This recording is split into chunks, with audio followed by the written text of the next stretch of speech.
저는 평범한 집안에서 태어나 남들처럼 초등학교 때 열심히 뛰어놀고 중학교 때 아이돌 가수에게 빠져서 정신 못 차리고 살다가 고등학교 들어가서 공부를 시작했어요. 지나가는 사람을 붙잡고 물어봐도 저랑 비슷하게 살았을 거라고 자부할 수 있을 만큼 그냥 평범의 극치인 인생을 살았습니다. 그렇게 살다가 대학을 가고 취업을 하고 좋은 사람 만나서 결혼을 하고 애를 낳고 늙어가고 뭐 예상이 가능한 인생을 살 것이라고 생각을 했죠. 하지만 제 인생은 말입니다. 제가 고등학교 3학년이 되었을 때 완전히 뒤바뀌고 말았어요. 제가 고등학교 3학년 1학기를 마치고 2학기에 접어들었을 때 말도 안 되는 교통사고를 당해서 아주 크게 다치게 되었거든요. 그것도 평범하게 차에 치인 사건이 아니라 뺑소니 사건이었고 범인을 결국 잡지 못해서 미제 사건으로 남게 된 사고였어요. 지금으로서는 상상도 할 수 없는 일이라지만 제가 고등학교 3학년이던 시절만 하더라도 지금처럼 CCTV가 많지 않았고 기술도 발전하지 않았어요. 큰 대로변에나 몇 개 있을까 말까? 그것도 차 번호가 인식이 될 만큼의 좋은 화질도 아니었고요. 제가 그때 수능을 준비하느라고 학원에 다닐 때여서 밤 늦은 시간에 학원 수업이 끝나고 집으로 돌아가는 길이었어요. 저희 집이 옥수동이었는데 지금은 아파트들이 많지만 그 당시에는 뭐 산동네처럼 쭉 올라가는 골목길을 타고 주택들이 다닥다닥 붙어 있었거든요. 골목길에서 갑자기 튀어나온 차가 저를 치게 됐는데 골목길에서 운전을 한 것 치고는 너무 빠른 속도였어요. 골목길이 좁았기 때문에 저는 끼이는 사고를 당하게 되었기에 꽤 크게 다치게 되었어요. 그 좁은 골목길에서 일어난 사고라 하필이면 CCTV도 전혀 없었고요. 제가 차에 치이면서 큰 충격에 잠시 정신이 잃게 되었었는데 차 주인으로 예상되는 사람이 내려서 저에게 말을 걸었었어요.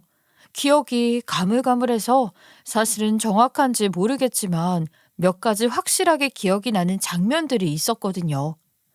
이봐요, 괜찮아요? 눈 감기는 것 봐, 어떡해. 이대로 정신을 잃어버리는 거 아니야? 정신 좀 차려봐요. 그러면서 제가 어디를 다친 줄도 모르는 상태로 막 흔들어 버리는데 정말 피를 토할 것 같이 아픔이 막 몰려오더라고요. 말을 할 정신이 없을 정도로 아파서 제가 입 밖으로 낼 수 있는 소리는 으으밖에 없었어요. 정말 그때를 다시 생각하면 지금도 고통이 밀려 들어오는 것만 같아서 한숨을 내쉴 수밖에 없습니다. 제가 아무것도 하지 못하고 계속 으거리고 눈물만 줄줄 흘리고 있었는데 뺑소니범도 무척이나 당황한 것 같더라고요. 어떻게 점점 몸에 힘이 빠지는 것 같아. 사람이 이렇게 가나 봐. 무서워 죽겠네. 주변에 누가 보는 사람 없었겠지? 사고 난 거 아무도 모르겠지? 혼자 중얼중얼 하더니만 도망을 갈 준비를 하듯 저를 바닥에 내려놓더라고요. 저는 살려달라고 말을 하고 싶었지만 아무런 말이 나오지 않았어요. 정말 이대로 죽는구나 싶었던 그 순간 옆에 타 있던 동승자가 있었는지 누구 하나가 차에 또 내리는 소리가 들리더라고요. 아, 뭐야 진짜. 하필이면 이런 사고를 내면 어떡해. 나 진짜 피곤한데. 혹시 벌써 저 세상 간 거 아니야? 아, 몰라. 본 사람도 없잖아. 그냥 가자. 어? 나도 무섭단 말이야. 이대로 그냥 가도 괜찮을까? 아, 어디서 누가 숨어서 지켜보고 있으면 어떡해. 그러지 말고 우리 신고하자. 신고는 무슨 신고야. 그러다가 저 사람 저 세상 가면 어떡할 건데. 그래서 잡혀가기라도 할 거야? 어차피 본 사람 하나도 없어. 아, 그냥 가도 돼. 그러면서 동승자로 보이는 사람이 발로 툭툭 저를 차는데 그 작은 터치에도 몸이 너무 으스러질 듯 아파서 죽어가는 숨소리만 뱉었죠. 정신이 가물가물한 와중에도 대화가 기억이 나는 건 그 대화 내용이 너무나도 황당하고 어이가 없었기 때문이었어요. 본인이 사고를 냈으면 경찰에 신고를 하든가 아니면 119를 불러서 저를 어떻게든 살려야 하는 거 아닌가요? 제가 의식을 잃어간다고 죽어가는 것 같다고 그대로 버리고 떠나는 사람이 할 짓은 아니잖아요. 그 와중에도 제가 딱 한 가지 정확하게 기억이 났던 것은 동승자로 느낀 사람이 저랑 비슷한 또래? 끽해봐야 저보다 한두 살 많을 것 같은 여자였다는 점이었어요. 그리고 여자애가 뒤를 돈 순간 가방이 보였는데 아주 특이한 고릴라 인형 같은 것이 매달려 있었다는 건 확실하게 기억이 납니다.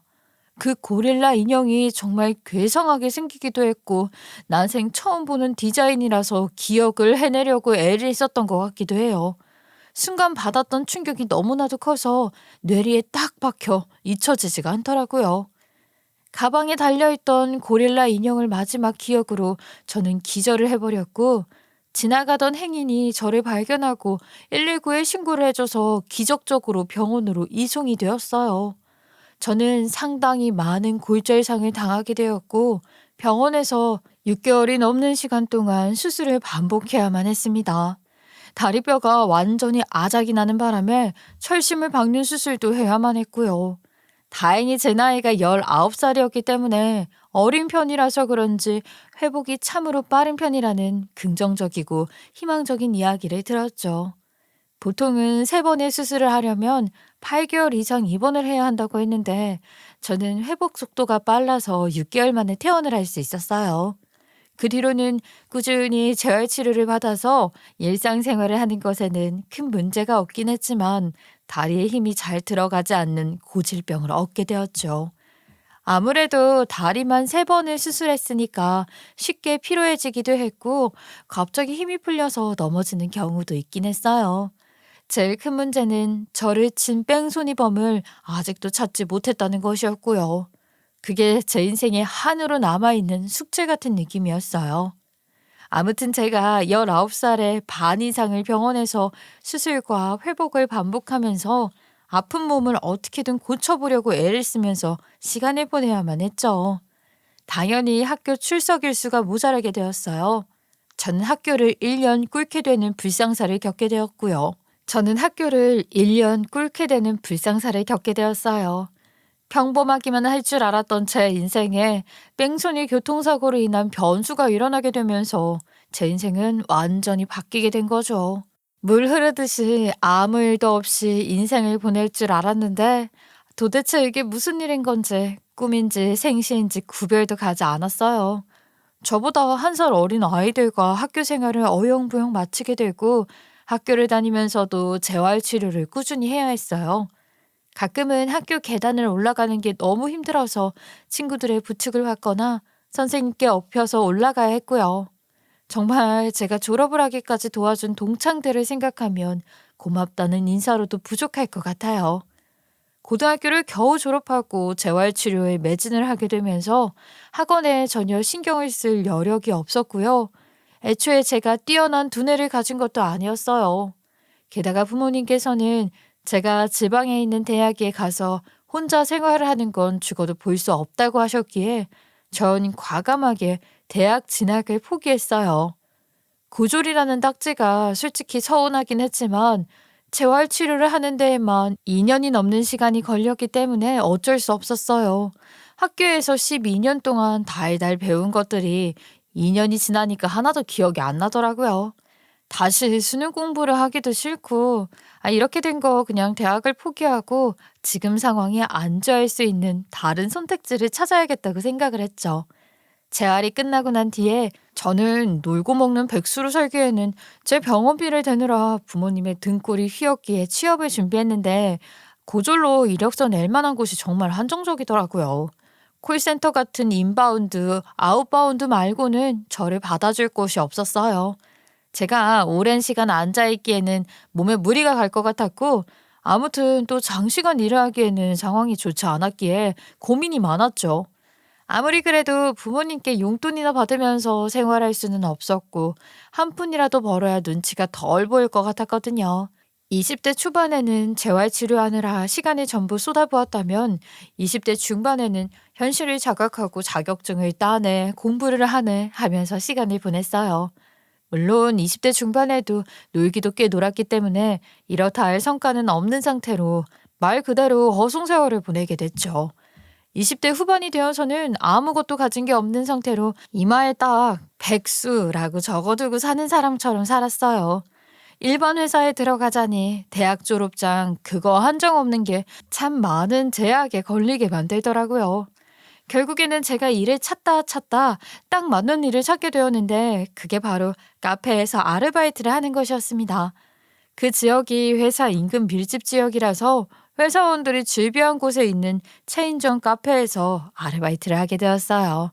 딱 점심시간이 피크타임이고 그 외 시간에는 간간히 주문이 들어올까 말까한 그런 곳이었죠. 제가 다리에 철심을 박는 수술을 3번이나 해서 그런 건지 장시간 서 있으면 다리에 힘이 풀려버린단 말입니다. 그래서 하루에 딱 4시간, 오전 11시부터 오후 3시까지만 일을 했어요. 사장님께서는 제 사정을 다 알고 계셨기 때문에 저에게 많은 배려를 해주셨고 유대 관계가 참 좋아서 그랬는지 저는 그 카페에서 아주 오랜 시간 일을 했어요. 부모님께서는 번듯한 직장에 취직을 하길 바라셨지만 제 몸이 이렇게 성치 않으니까 어쩔 수 없다는 것을 이해하시고 포기를 하셨죠. 아무튼 제가 그렇게 아르바이트를 하다가 3살 연상인 직장인이었던 남편과 눈을 맞게 되었어요. 카페 아르바이트를 하면서 자주 커피를 사러 온 직장인이었는데 저한테 어느 날 냅다 번호를 좀 달라고 부탁을 하시더라고요. 너무 간곡하게 부탁을 하시길래 관심이 있어서 번호를 달라고 한 게 아니라 그냥 무슨 일이 있는 건가 싶어서 드렸었거든요. 알고 보니 저한테 관심이 있었던 것이었고요. 저도 얼굴을 기억할 정도로 자주 뵙던 매너 있는 손님분이라 연락을 시작하게 되었어요. 자연스럽게 여러 번 만나고 연애라는 걸 시작하게 되었는데 제가 수술 후유증으로 내내 사람을 만나지 못해서 그런 건지 연애가 참 즐겁더라고요.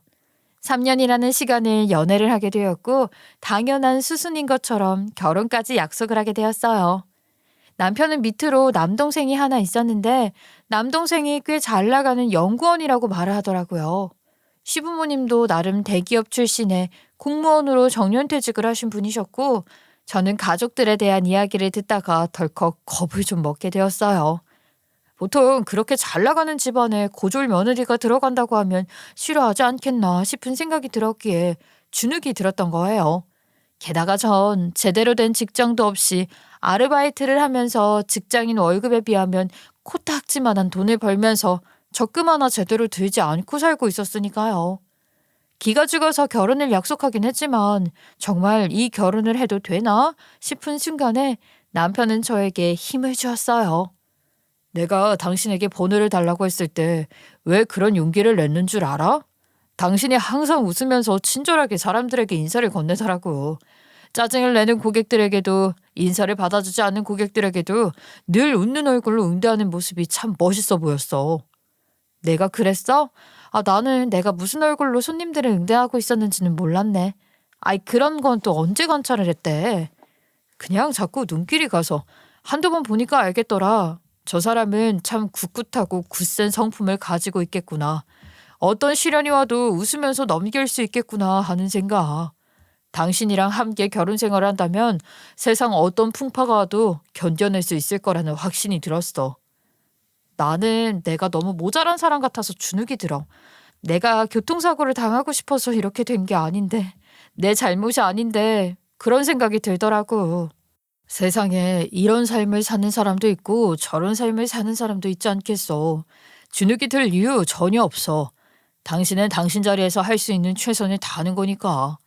그리고 우리 부모님이 고지식한 면이 없다고 할 순 없지만 세상을 또 편협하게 바라보는 분들은 아니셔. 남편은 계속해서 저의 손을 잡아주면서 저를 달래주었고 저는 저를 믿어주고 응원해주는 남편 덕분에 결혼을 결심하게 되었어요. 저희 집에서는 제가 결혼을 하겠다고 하니까 더 볼 것도 없다고 하시면서 허락을 해주셨죠. 너무 쉽게 남편을 보자마자 허락을 해주셔서 어안이 벙벙하기도 했고 솔직히 짐쩍 치우는 듯한 느낌이 들어서 섭섭하기도 했어요. 우리 딸이 이렇게 버릇듯한 남자를 데리고 와서 결혼을 하겠다고 하니 내가 기분이 아주 째진다 째져. 하루빨리 치워버리던가 해야지 했구먼.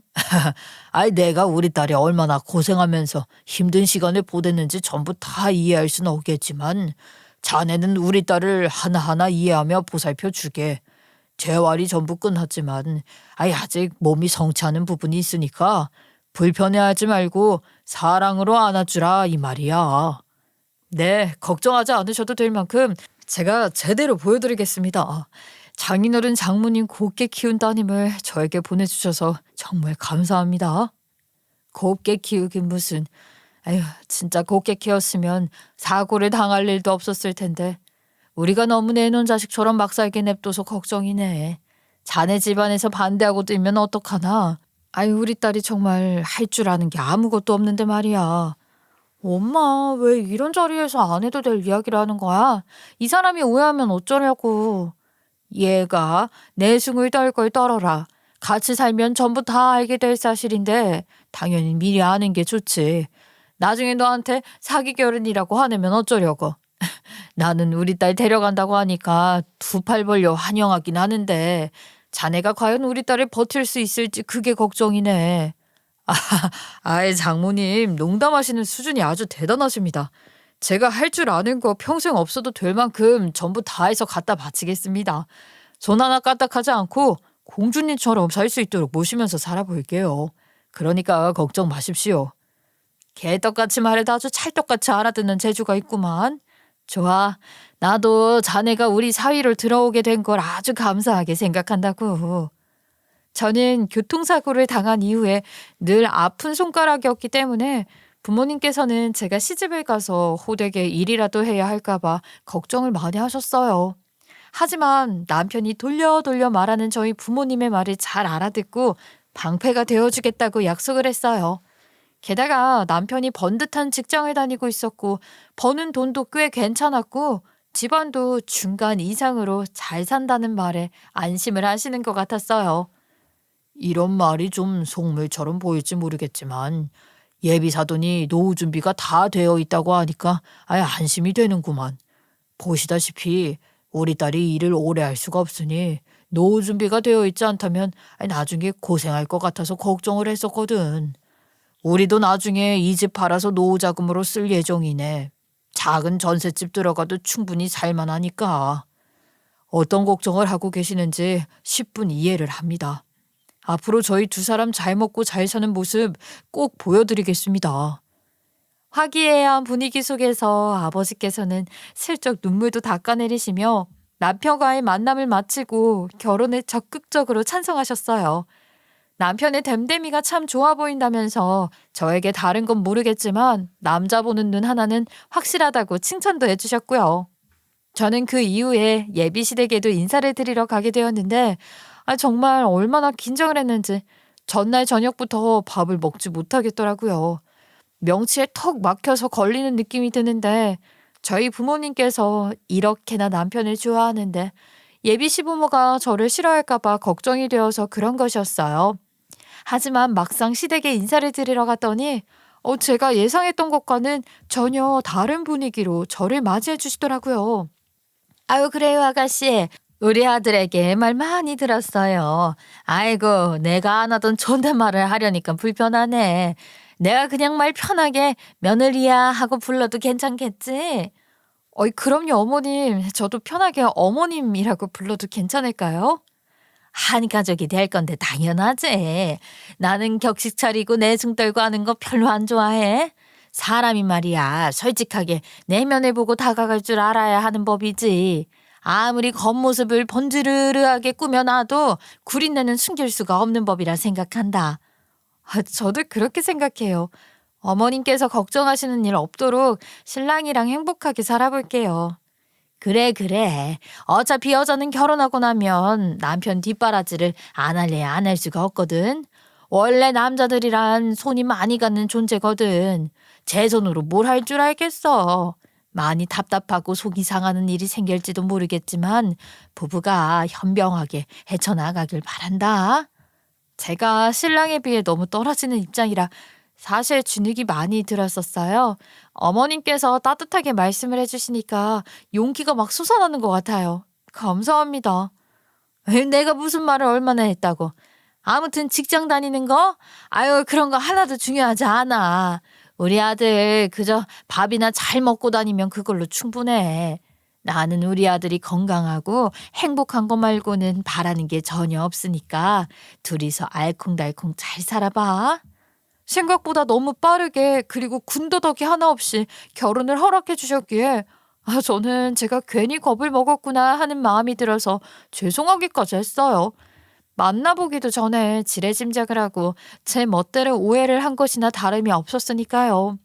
남편 또한 시어머니가 저에게 걱정할 거 아무것도 없다고 말을 하며 안심을 시켜주니까 아주 뿌듯한 얼굴 하더라고요.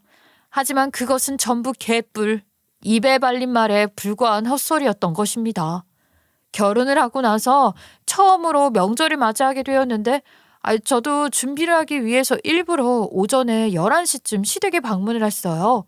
그 시간이라면 충분히 시어머니와 같이 상을 차릴 수 있는 시간이겠거니 해서 남편과 함께 들뜬 마음으로 갔더니만 시어머니가 노발대발 난리가 난 것입니다. 예, 너는 지금 해가 중천에 떠가는데 이제서야 나타나면 어떡하니? 새벽부터 와서 당연히 아침밥부터 내올 생각을 해야지. 내가 이번에는 처음이니까 넘어가지만 두 번째부터는 얄짤없다. 알겠어? 죄송해요, 어머님. 아침부터 상을 차려야 하는지 미처 몰랐어요. 다음에는 일찍 오도록 할게요. 그럼 오늘은 다 해두신 거예요? 바로 밥 먹으면 돼요? 양이 얼마나 방대한데 그걸 나 혼자 할 수 있겠니? 네가 오면 해야 할 몫은 따로 남겨두었으니까 지금부터 부지런히 해라. 우리는 딱딱 역할 분담해서 일을 해야 직성이 풀리는 집이니까. 제 몫을 일부러 빼두었다는 말에 솔직히 당황스럽기도 하고 이게 맞는 건가 싶은 생각이 들었는데 이미 제사 음식은 대부분 다 되어 있는 것 같았어요. 저는 두리번거리면서 보다가 제 몫으로 해야 할 일이 딱히 보이지 않아서 갸우뚱한 얼굴로 시어머니를 바라보았죠. 아, 내가 먹을 음식은 대부분 다 해놨는데 저기 저 솥 보이니? 거기에다가 사골국 하나만 네가 끓이면 된단다. 사골국이요? 그거 그냥 뼈를 오랜 시간 불 위에 올려두고 끓이기만 하면 되는 거 아니에요? 전이라도 남겨두시지. 얘가 그런 정성 하나 없이 끓이면 무슨 맛이 나겠니?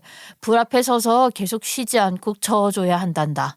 국자도 저기에 있으니까 데이지 않게 조심하고 기름 뜨는 거 전부 다 제거하면서 해야 해. 원래 사골국이라는 게 불순물이 들어가면 그 맛을 해치는 법이거든. 처음에는 별로 어려운 일은 아니구나 싶어서 알겠다고 고개를 끄덕였는데 제가 사골국이라는 걸 한 번도 끓여본 적 없어서 우습게 생각했던 것이었어요. 1시간 가까이 뜨거운 불 앞에 서서 국자로 내내 저으며 불순물들을 걸러내는데 아니 팔은 빠지게 아프고 다리에 점점 힘이 풀리더라고요. 제가 오래 서 있으면 안 돼서 의자를 가지고 오려고 했더니 시어머니가 그러더라고요. 의자에 앉아서 들통하니 퍽이나 보이겠다. 응? 그런 마음으로 무슨 정성을 들여서 사골국을 우리겠다고 그래. 서서 해야지. 시어머니가 심술을 부리듯이 이야기를 하는 바람에 저는 눈치를 보면서 몇십 분을 더 서서 들통을 들여다보며 적고 있었어요. 그러다가 제가 다리에 힘이 풀려서 주저앉아 버렸더니 옆에서 말동무를 해주던 남편이 놀라서 저한테 그만하라고 하더라고요. 다리도 성취하는데 어떻게 내내 불순물을 제거하고 있겠어. 나와봐, 내가 할 테니까. 당신은 소파에 앉아서 좀 쉬고 있어. 아유, 팔뚝까지 다 벌겋게 익었네. 그러길래 내가 하겠다니까 왜 고집을 부리고 그래. 얘가 지금 뭐라는 거야? 내가 며느리한테 시킨 일인데 그걸 왜 네가 맡아서 하겠다고 난리니? 어디 불결하게 남자가 부엌에를 들어와? 내가 너 키우면서 부엌에 들어오라고 한 적이 있니? 지 마누라 일 시킨다고 옆에 붙어있는 것도 꼴 보기 싫었는데 어휴. 남자가 부엌에 들어온 게 뭐 어때서요? 요즘은 남자가 요리를 더 많이 하는 시대라잖아요. 국자 주세요. 제가 할게요. 얘는 애미가 나가라는 소리 안 들렸어? 그리고 너는 거기 주저앉아서 뭘 하고 있는 거야? 얼른 일어나 엄살 부리지 말고. 안 사람이 어릴 때 교통사고 당해서 다리 많이 아프다고 말씀드렸었잖아요. 그때 철심을 박은 수술을 3번이나 했대요. 그래서 오래 서 있으면 이렇게 다리에 힘이 풀려서 주저앉아서 일어나지도 못해요. 그러니까 이젠 제가 할게요. 어머니도 일 보세요. 그냥 단순한 교통사고가 아니라 뭐 다리 수술을 3번이나 하고 철심까지 박아놨다고?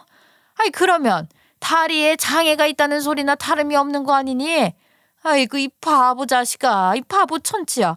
어떻게 몸에 하자가 있는 애를 데리고 와서는 나를 속여 먹으려고 해? 사지 멀쩡한 애를 데리고 오는 게 그리 힘들어. 시어머니가 저에게 비수를 꽂듯이 말을 하는데 순간 속상해서 눈물이 팍 터져 나오더라고요. 제가 교통사고를 당하고 싶어서 당한 것도 아니고 저도 교통사고를 당한 이후에 인생이 뒤바뀌었다고 할 정도로 고생을 많이 했었잖아요. 저도 모르게 서러운 마음이 들어서 눈물을 흘리고 있으니까 남편이 안절부절 못하고 저를 꼭 끌어안아 주었어요. 아니, 얘가 이 타이밍에 울긴 왜 울어? 아주 나를 못된 시애미로 만들려고 작정을 했지. 그리고 어른들 앞에서 이게 뭐 하는 행동이야, 눈꼴 시리게 정말. 잘한 거 하나 없으면서 눈물로 아주 넘어가려고 용을 쓰는구나, 용을 써. 이런 걸 속인 게 문제인 거야. 이건 사기 결혼이지. 제가 카페에서 일을 할 때에도 커피를 만드는 타임을 제외하고는 거의 의자에 앉아서 일을 했었어요. 오랜 시간 같이 일을 한 덕분에 사장님께서 제 사정을 알게 되고 해주신 배려였고요. 남편은 제가 커피를 뽑을 때를 제외하고는 계속 앉아있는 모습을 보았고 왜 앉아있냐고 궁금해해서 만나기 전부터 제가 교통사고를 당했던 이야기를 해서 알고 있었어요. 한마디로 남편은 미리 다 알고 있는 상태에서 결혼을 했기 때문에 사기 결혼이랑은 거리가 멀다 이 말이었어요. 그만 울고 솔직하게 말 한번 해봐라. 너 다리가 병신이라 취직도 못한 거니? 내가 정말 속이 상해서 우리 아들 어디 빠지는 구석도 없는데 말이야. 제대로 서 있지도 못하는 애를 데려다가 며느리라고 오냐오냐 해주고 있었으니 내 속이 터진다 터져. 다리 수술했으면 아직까지 뭐 약 먹고 그런 거 있냐? 혹시 다리가 아파서 애도 못 가지는 건 아니겠지? 우리 아들이 장남인데 대를 이어야지. 아니 어머니 아버지 도대체 아픈 사람 앞에서 무슨 막말을 하시는 거예요? 사기 결혼이라니요. 애를 못 갖냐뇨. 둘 다 아무 문제 없습니다. 아픈 사람에게 위로의 말을 건네지는 못할 망정. 사골국은 누가 먹는다고 이렇게 한속 가득 끓이는 겁니까? 예? 저희는 이 기분으로 하하호 웃으면서 명절 못 지내겠습니다. 이만 가볼게요. 그러더니 제가 눈물도 다 닦아내기 전에 제 손을 잡고 가방을 대충 챙겨 들고서는 시댁문을 열고 나가더라고요. 뒤에서 당연히 시부모님이 당황해하시며 어디 가냐고 붙잡는 소리가 들렸지만 인사도 제대로 하지 못하고 열받은 남편을 따라서 시댁 밖으로 나오게 되었어요. 그 뒤로 남편이 시댁에 행사만 있으면 혼자 가서 얼굴을 비추거나 제가 같이 가더라도 잠깐만 있다가 가자고 끌고 나오더라고요. 남편이 저를 싸고 돌면서 저야 너무나도 편한 생활을 했는데 시댁에서는 당연히 엄청나게 불만을 가지셨더라고요. 그래도 남편이 저에게까지 연락이 닿지 않도록 차단을 해주고 제 편을 들어줘서 남편만 믿고 결혼 생활을 유지했어요.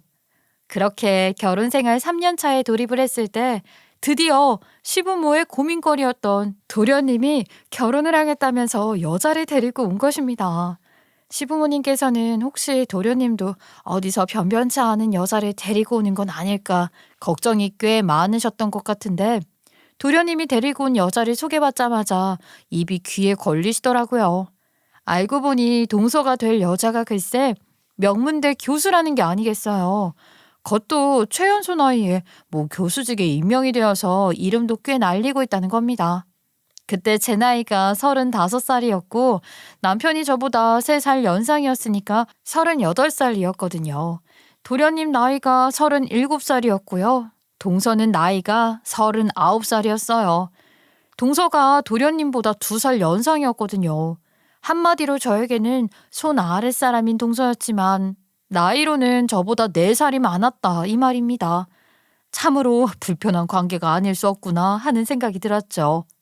시댁에서는 명문대 교수가 며느리로 들어온다고 하니까 잔치라도 벌일 기세로 좋아하셨지만 속으로는 나이가 많아서 임신이 안 되는 거 아니냐고 불안해하시기도 했어요. 넌지실 도련님을 붙잡고 이야기를 하는 것을 들었거든요. 예, 다른 건 몰라도 나이 마흔이 가까워지는데 자연 임신은 가능한 거야? 혹시 교수 일 한답시고 애 안 낳겠다고 하는 건 아니겠지? 빨리 애부터 낳아서 키울 생각을 해라. 더 늦어지면 아이 갖고 싶어도 못 가진다니까. 알아서 할 테니까 그 부분은 걱정도 하지 마세요. 그리고 어차피 형수 있잖아요. 형수가 나오면 되지. 나이도 제일 젊은데. 그리고 나는 둘째 아니야. 첫째 아들이 대를 잇는 게 제일 중요한 거 아니냐고. 참나. 쟤는 어릴 때 교통사고를 크게 당해서 몸이 아주 못 쓸 수준이더라. 그런 몸으로 무슨 애를 낳겠니? 하여간 마음에 드는 구석이 하나도 없어. 저는 그 말에 또 한 번 상처를 받았고 남편은 씩씩거리면서 무슨 일이 생겨도 절대로 시댁에 방문하지는 말자고 약속을 했어요. 시댁에 가지 말자고 하긴 했지만 도련님이 결혼을 한다고 하니까 어쩔 수 없이 상견례 자리 그리고 결혼식 날 이렇게 두 번은 시부모를 만나러 가야 했죠. 저는 딱 그 두 번 말고는 참석을 하지 않았기 때문에 동서를 볼 일도 그 두 번을 제외하고는 없었어요. 사실 저보다 연상이기도 했고 명절 아니고서야 시댁에 가는 일도 없었고 그마저도 제가 자리를 피하고 있었으니 제가 뭐 동서나 시어머니 만날 일도 없었죠. 그런데 동서 성격이 여우인 건지 뭔지 아주 짧은 시간에 시어머니의 마음을 완전히 사로잡았더라고요. 물론 명문대 교수 입김이 크게 작용했을지도 모르지만요. 동서도 일부러 시어머니에게 연락을 자주 하고 자주 찾아가면서 마음에 들기 위해 애쓴 것 같더라고요. 시어머니는 교수인 동서 눈치를 보고 동서는 일부러 시어머니한테 살갑게 굴면서 눈치를 주고요. 둘이요 아주 짝짝꿍이 잘 맞아서인지 교묘하게 저를 까내리기 시작하더라고요. 형님은 결혼 전에 무슨 일을 하셨었어요? 나이도 젊은데 이것저것 많이 해보셨을 것 같아서요. 저는 재미없게 내내 공부만 했거든요. 지금은 일 그만두고 완전히 전업주부로 살고 계시는 중? 저는 결혼했다고 집에서 전업주부로는 못 살겠던데 요즘은 여자도 커리어 따지는 시대니까요. 분명히 시어머니한테 제가 어떤 일을 당했고 어떻게 살았는지 다 들었을 게 분명한데 저러니까 어이가 없더라고요. 저는 그날을 계기로 동서 또한 시어머니와 다를 바 없는 사람이라는 걸 알게 되었죠. 어느 날 시어머니에게 급하게 전화가 왔는데 평소 같았으면 제가 시어머니 전화를 받지 않았을 거예요. 그날은 제가 정신이 없어 집안일을 하고 있던 와중이었는데 실수로 번호를 확인하지 않고 받아버렸어요. 너는 전화 좀 빨리빨리 받지 뭐 한다고 이렇게 늦게 받아. 우리 집안에 할 일 없는 사람이 너뿐이라 어쩔 수 없이 너에게 부탁을 좀 하마. 내가 우리 둘째 며느리에게 전해줄 물건이 있는데 도무지 시간이 나질 않아서 말이다. 오늘 꼭 전해줘야 하는 물건이거든. 네? 무슨 물건이길래 저한테 심부름을 시키세요? 그러지 마시고 동서 퇴근하고 시댁에 잠시 들렀다가 가라고 하세요. 그리고 저도 할 일 없는 사람 아니고요. 지금 집안일 하고 있었어요. 집안일 가지고 유세 떠니? 그건 누구나 하는 일 아니니. 아무튼 우리 둘째 며느리가 시간이 전혀 안 난다고 하니까 네가 가서 좀 전해주거라. 그럼 오늘 말고 내일 오라고 하시면 되잖아요. 그렇게 급한 물건이었으면 미리미리 전해주셨어야죠. 따박따박 말 대답하지 말고 내가 말을 하면 좀 알겠습니다 하실 생각은 없고? 신선식품이라서 오늘이 지나가면 안 된다. 오늘 꼭 줘야 해.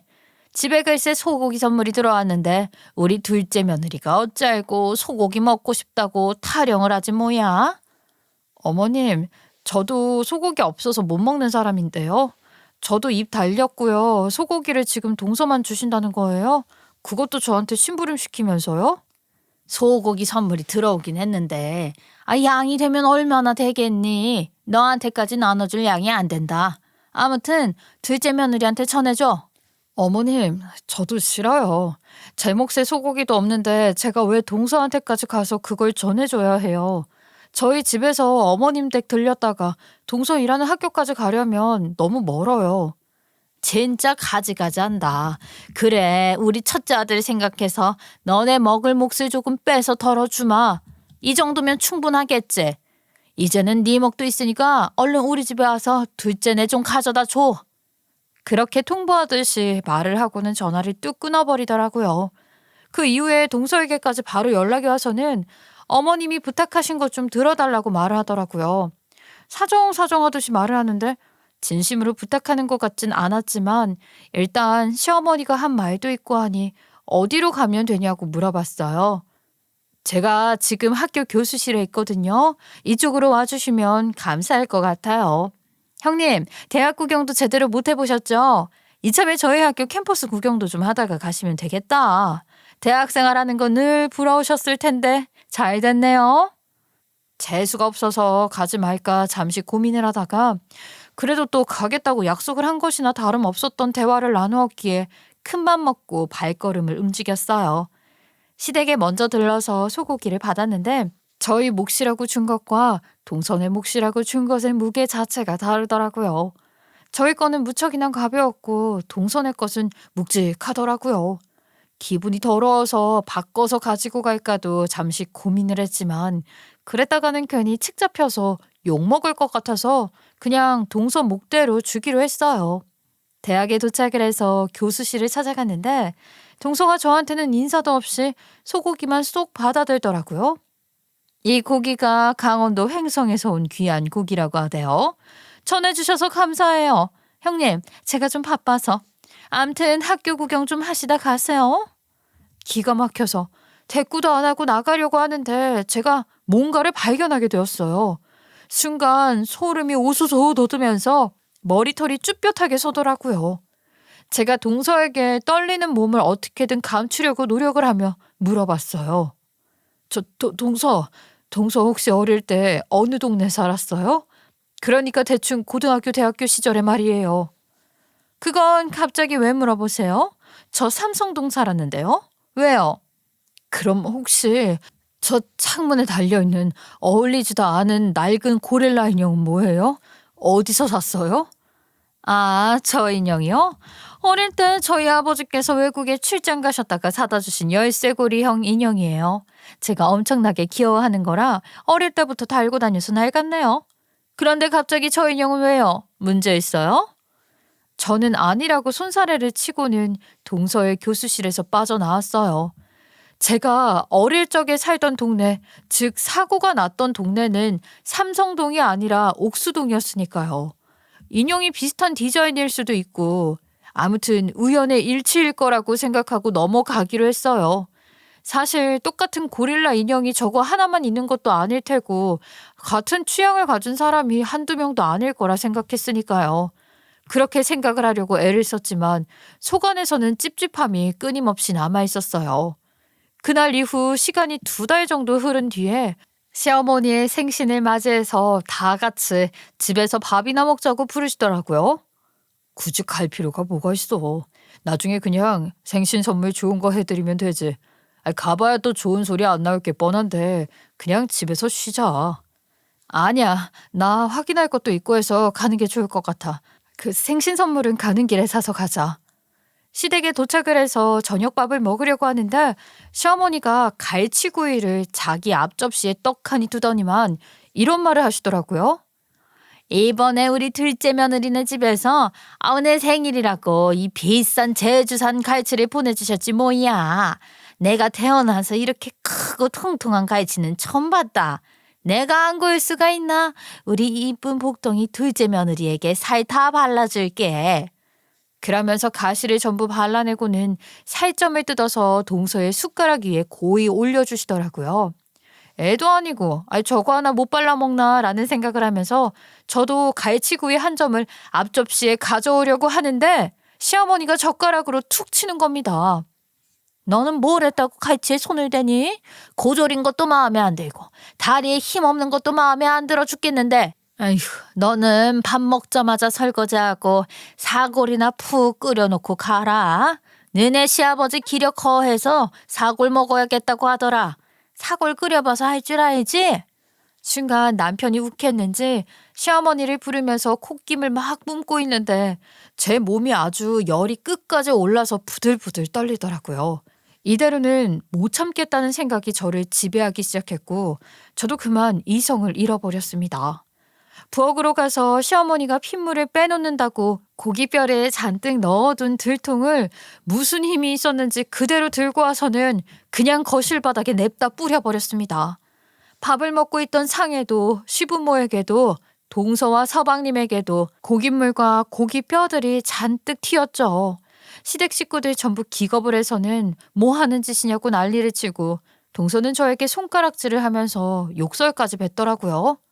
뭐, 뭐야, 이 경우 없는 것을 봤나. 밥상머리에서 이게 무슨 행패야? 아주 배운 게 없다더니 교양까지 없고 말이야. 내 말이 그 말이다. 어디서 이런 행패를 부리는 거야 지금. 그러니까 교통사고나 당해서 학교도 꿇고 대학도 못 가지. 그러게요. 다리에 힘 없이 살아서 이 정도지? 다리에 힘까지 있었으면 아주 집을 다 뒤집어 엎겠어요. 제가 어이가 없어서 웃음이 피식 나오더라고요. 제가 웃으니까 동서랑 시어머니 둘 다 경악을 하고 저를 바라보더라고요. 야, 너 말 다 했어?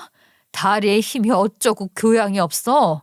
그러는 너는 얼마나 똑똑하길래 나한테 배운 거 운운하고 난리야? 뭐? 뭐가 어째? 야, 너?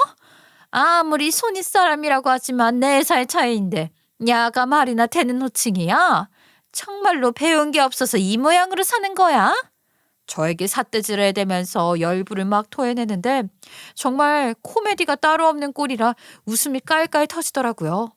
제가 순간 정색을 하고 동서에게 말을 했어요. 야, 너는 짐승만도 못한 기집애잖아. 사람도 아닌 짐승한테 야 너 거리는 게 뭐가 어떻다고? 뺑소니범 주제에 말이 많다 아주. 순간 동서가 흠칫하더니만 그게 무슨 말이냐고 딴청을 부리는 척 시선을 돌리더라고요. 남편도 저에게 뺑소니가 무슨 소리냐면서 물어보고 시댁 식구들은 무슨 일이 일어나고 있는지 눈치만 살피며 제 입만 보고 있더라고요. 어릴 때 말이야. 삼성동에서 살았다고 해서 아닌가 했었는데 맞더라. 삼성동은 본가고 옥수동에서 대학 시절 자취를 했다면서. 내가 감쪽같이 속았지 뭐야. 뭐?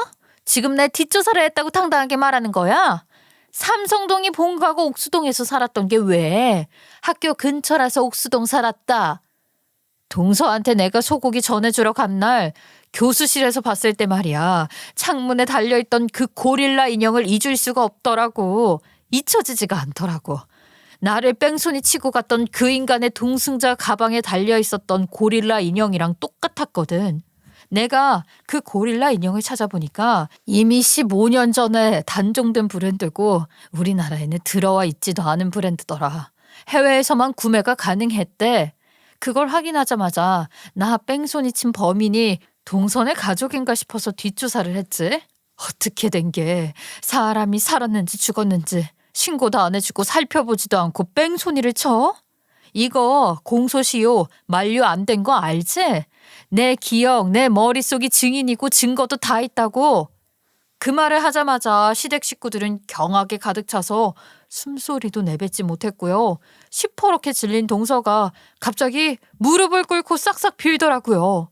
저는 가족들 몰래 주머니에서 소형 녹음기에 전원을 켰어요. 나중에 동서가 딴소리 할까봐 이 모든 내용들을 동서와 시댁 식구들 몰래 녹음을 하고 있었고 사실 가방 옆구리에 카메라를 장착해놓고 몰래 상황도 CCTV처럼 녹화를 하고 있었죠.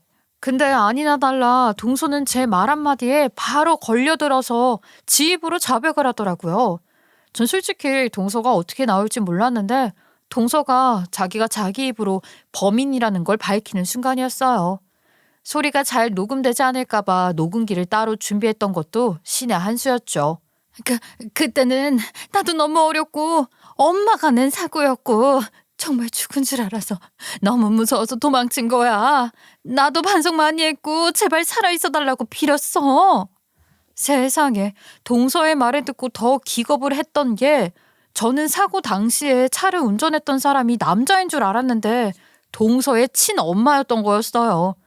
하긴 제가 그때 무슨 제정신이 있었겠어요. 전 그때 남자라고 착각을 하고 있었고 경찰에게 진술을 할 때도 남자랑 여자라고 했으니 당연히 사건의 진척이 더뎠던 거였어요. 그런데도 불구하고 그 와중에 그 고릴라 인형은 제가 또렷하게 기억을 하고 있었던 거죠. 제 억울함이 이렇게 풀리는구나 싶어서 소름마저 돋았어요. 제가 사고를 당하고 10여 년이 넘는 시간 동안 매일같이 마음속으로 제발 범인 좀 찾아달라 빌었는데 그게 이렇게 이루어질 줄은 누가 상상이나 했겠냐고요. 정말로 간절히 바라면 이루어진다는 그 말을 온몸으로 느끼게 된 일이었어요. 그렇게 자백과 다름없는 동서의 말에 시댁 식구들은 당연히 입을 틀어 막았고요. 남편은 범죄자나 다름없다면서 고래고래 소리를 치고 악을 썼어요. 제가 잘못했다니까요. 정말요. 그날 너무너무 무섭고 겁이 나서 도망을 쳤어요. 자책도 많이 했고 뺑소니 사건에 대한 뉴스가 올라올까 매일같이 찾아보고 그랬다고요. 정말로 저 세상에 간 줄 알아서 그래서 이거 소문나서 저 대학 교수직에 잘리면 큰일 나요 정말. 제발 한 번만 용서 좀 해주세요. 이렇게 빌게요. 무릎까지 꿇고 손이 발이 되도록 비는데 고작 대학 교수직에 잘릴까봐 걱정이 되어서 용서를 바라는 건지 어이가 없더라고요.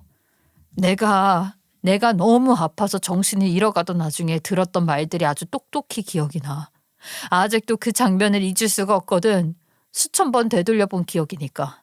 죽었으면 어떡하냐고. 피곤하다고 빨리 가자고 했었잖아. 사람 목숨이 달린 문제인데 피곤하다고 빨리 가자는 게 사람이 할 말이니? 제가 진짜 그때는 너무 어려서 아무 생각이 없어서 잘못했습니다. 제발 용서해 주세요. 그때 대학생이었잖아, 동서. 대학 가면 그런 교양은 기본으로 쌓아두고 사는 거 아니었어? 지나가던 사람이 발견하고 119에 신고 안 해줬으면 정말 나 그 자리에서 저 세상 갔을지도 몰랐지. 덕분에 6개월간 입원한 상태로 다리 수술만 3번을 했어. 2년이 넘는 시간 동안 재활하면서 학교도 끊고 대학도 못 갔다고. 그게 진짜냐? 지금 둘째 며느리가 그러니까 첫째 며느리 친 뺑소니 그 범인이랑 같이 있었다고? 공범이라는 뜻이야? 동서는 오열을 하면서 잘못했다고 평생 숨길 수 있을 줄 알았다면서 비는데 이렇게 험할 수가 있나 싶더라고요. 그런 미친 짓을 해놓고 이제 와서 말 한마디로 사과를 해? 우리 와이프 몸에 씻을 수 없는 상처를 남겨놓고 용서를 바라? 와, 진짜 소름이다. 어떻게 사람이 그런 일을 저질러 놓고 지금까지 태연하게 뻔뻔하게 얼굴을 들고 살 수가 있지? 당신이 치고 간 사람이 어떻게 됐는지 궁금하지도 않았어. 찾아볼 생각도 안 했고. 진짜 소름이다, 소름. 남편도 서방님도 동서를 몰아세우는데 그렇게 동서를 예뻐했던 시어머니조차 경멸 어린 눈으로 바라보시더라고요. 아우, 내가 진짜 기가 막혀서. 대학 교수면 뭐라니? 사람으로서 어떻게 그런 짓을 할 수가 있어. 짐승도 그런 짓은 못하겠다. 그날 남편은 눈물을 뚝뚝 흘리는 저에게 더 이상 동서의 얼굴을 소름 끼쳐서 못 보겠다고 집에 가자며 저를 끌고 나왔어요.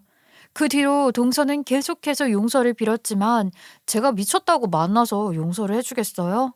연락도 안 받아줬죠. 남편은 이 일을 공론화시켜야 한다고 했고 동서가 일을 하고 있는 대학교로 투서를 보냈습니다. 당연한 수순으로 동서는 대학 교수직에서 잘리게 되었고요. 서방님 또한 소름이 돋아서 같은 공간에 있기 싫다며 이혼을 했어요. 시어머니는 그 뒤로 저에게 동서에게 했던 것처럼 살갑게 굴지는 못하지만 제가 불쌍한 건지 뭔지 잔소리를 하거나 시비를 거는 일이 없어졌어요.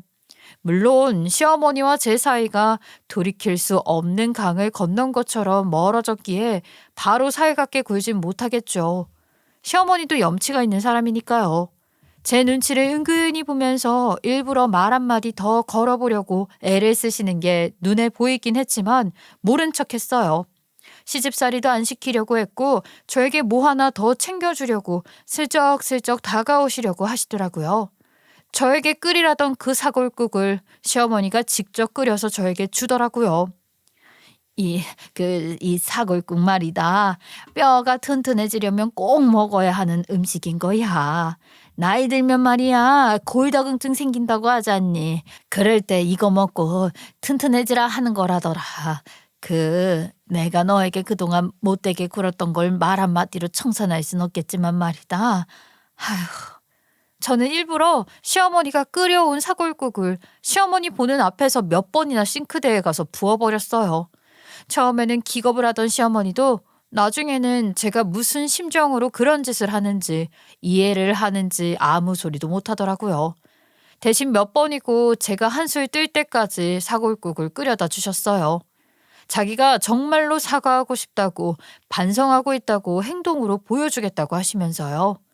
도련님이 이혼까지 하는 바람에 시어머니도 걱정이 꽤 많은 것처럼 보였지만 그런 짐승보다 못한 것이랑 사느니 이혼을 하는 게 낫다고 서둘러서 이혼시킨 것도 시어머니였어요.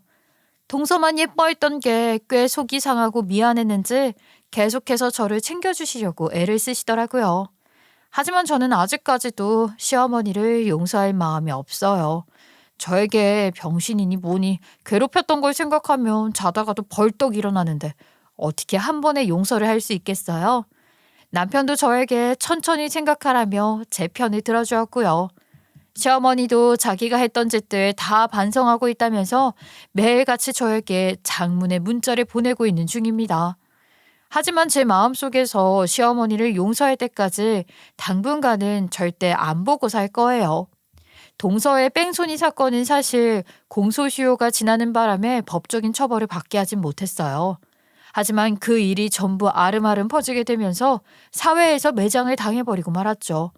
어쩌면 그게 동서한테는 옥살이보다 더한 가혹한 형벌이 되었을지 모르겠어요. 그렇게 내세우던 교수직도 더 이상 못하게 되어서 어디 뭐 외국으로 나간다는 것 같았는데 그건 뭐 제가 상관할 일 아닌 것 같고요. 앞으로는 저는 제 편인 남편과 함께 제 마음이 용서를 할 수 있을 때까지 조용히 살아보려고 합니다. 제 상처가 언젠가는 새살이 돋아 올라오겠죠. 그날까지 모두 건강하세요. 제 이야기 들어주셔서 감사드리고요. 여러분들은 항상 행복한 일들만 가득하시길 바랍니다.